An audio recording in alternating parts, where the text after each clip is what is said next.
Hi, how are you? I'm the nervous physician. Welcome to my show. And enjoy the tea with us. I love you.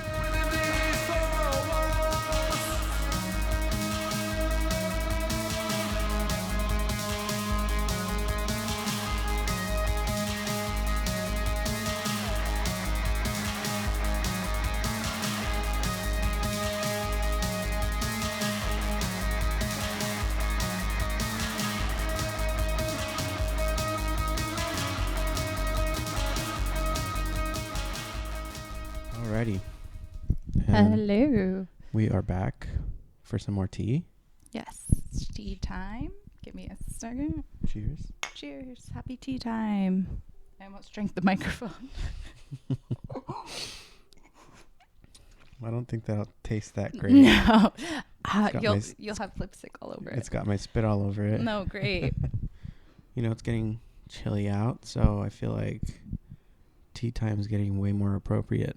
Yeah, I feel like we need to light some candles. I know, right? Mm-hmm. When I was a kid, my brother and I would go to my step-grandma's house, which is his biological grandma. She would babysit us once in a while, and my brother Brandon would always blow out her candles whenever she had them lit. And my step-grandma would always ask him, jokingly, kind of scolding him just to see what he would do. She would always be like, "Who blew out the candle?" He's like, "It was the cat. It was the cat." He would always blame the cat. He blamed the cat. But he loved blowing out the candles. Really? Yeah. Every That's so time he would cute. go over, he would go straight to the candles and blow them out when she wasn't looking. That's cute. Yeah. So today we have a special treat for everyone. We are going to be discussing embarrassing stories Martin had live on stage from his previous bands. Okay. So, what kind of band was it? Does anyone even know? The band that I was in Oakland, we were a 3-piece band. In California? In California, Oakland, California. We got gigs at, goth venues, and we were, aesthetically kind of all over the place. That's kind of the background on that project. So an embarrassing story is what you want, right? Yes. Where do I start? There's so many. Well, let's start with your least embarrassing and work our way up to your most embarrassing. Okay. We got a gig at like a goth night in Oakland. So we're on first, and we got there super early. So I had my outfit on, I had a huge wig, and that was actually my first time wearing high heel boots too. Those are hard. Yeah. So here's 2 stories now. How thin was the heel? Was it like a thick heel or a thin heel? It wasn't even that. It wasn't even, the heel was thick. Okay, those are better. Was it a high heel? It was medium, I would say. It was not that high. Okay. Was it like a leather?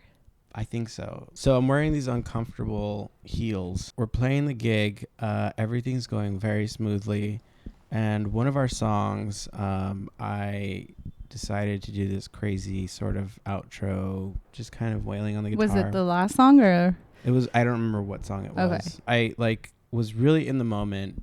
I got down on my knees and I'm still playing and giving a lot of feedback and whatnot towards the outro of the song, and then the song ends, and right as the song ends, I fling myself backwards with my knees on the floor. I wait till all the instruments kind of fade out naturally, and then that's when I try to get back up, and my wig is caught to the microphone that's miking my guitar amp. Oh no. So yeah, I'm trying to get back up. I look like a turtle that's turned upside down. And I'm kind of looking at the crowd. I'm lifting my head, struggling to detangle my wig from the microphone. And it looks like one of my friends wanted to get up on stage and help me detangle. And then one of my other friends pulled him back. And so I was just all right, I got to do this. So I'm on stage squirming around with my wig and the microphone. My feet are kicking in the air. And I finally managed to get myself detangled and get up. And looking back, it probably looks like it was a part of the show. It was sort of a performance, if you will.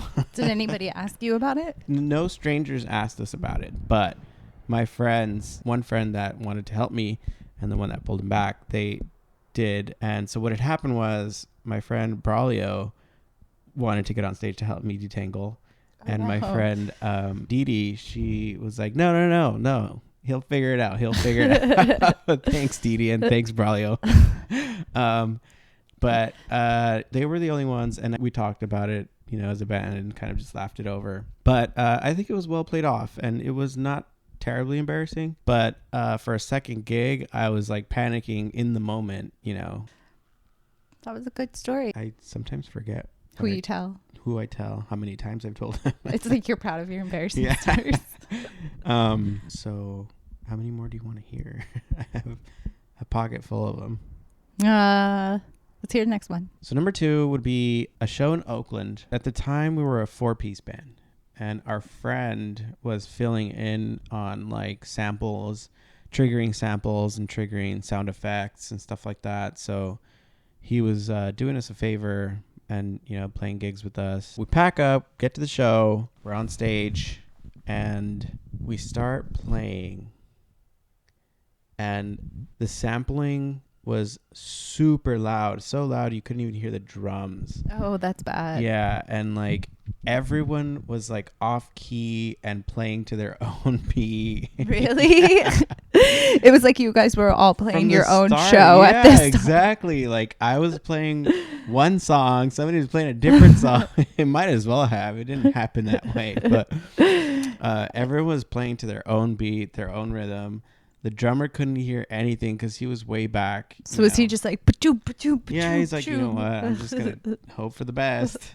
It was just an awful, terrible sounding show. So gross. The third one is in San Francisco. So we brought a band from Los Angeles to headline and a couple of other bands from the Bay Area, one band from Oakland, one band from San Francisco. The first 2 bands played and we're up next. We're going to open for the headliners.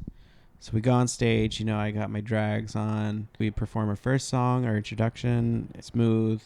Second song was excellent. The crowd's responding well. On our third song, our bass player switches from the bass guitar to the stand-up bass. Switching a cable from one instrument to another shouldn't take too long. We give him a few seconds, and we're not getting a green light. So the drummer and I are like getting impatient. We look at our bass player, and we're like, dude, what's going on?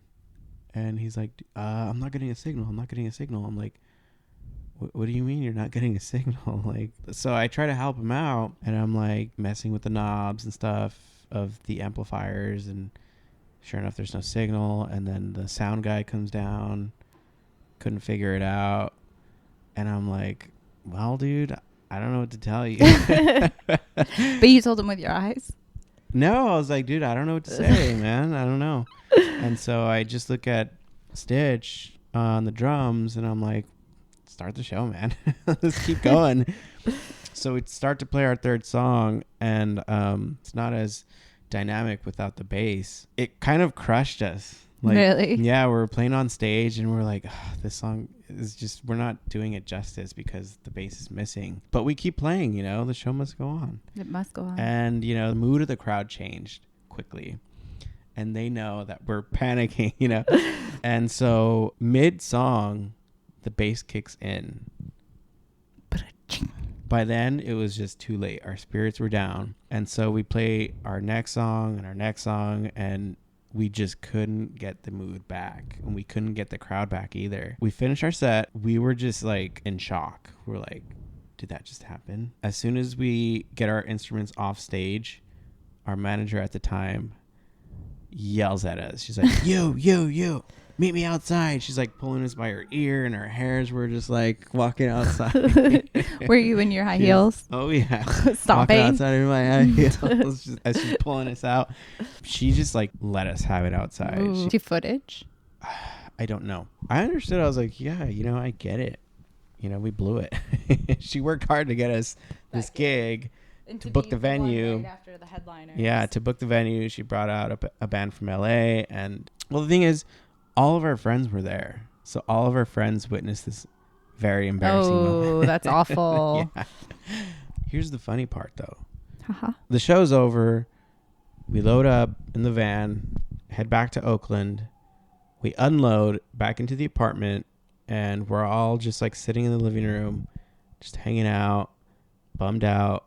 And nobody bothered to ask the question, but I was just like, What happened what happened? to the bass player? Yeah, I asked the bass player, dude, what happened with the bass? It kicked on mid-song. What was it? And it turns out the bass was not plugged in all the way. That seems easily avoidable, but it ends up being your embarrassing story too. And at that point, I was just like, okay, thanks for like telling us the truth, but that's something you don't even tell your bandmates, man. Like You just can say, I don't know what happened there. I don't know what happened, man. Who knows? It suddenly worked, but you don't even tell your bandmates that because that's just, they're going to rip on you for the rest of your life. That's pretty bad. Yeah. How come the sound guy couldn't figure that out though? The sound guy is looking at the technical stuff. Oh, so he's not going to check to make sure that everything else is plugged in except Got for it. Nobody's going to plug in your instrument for you. Got it. That makes sense. So,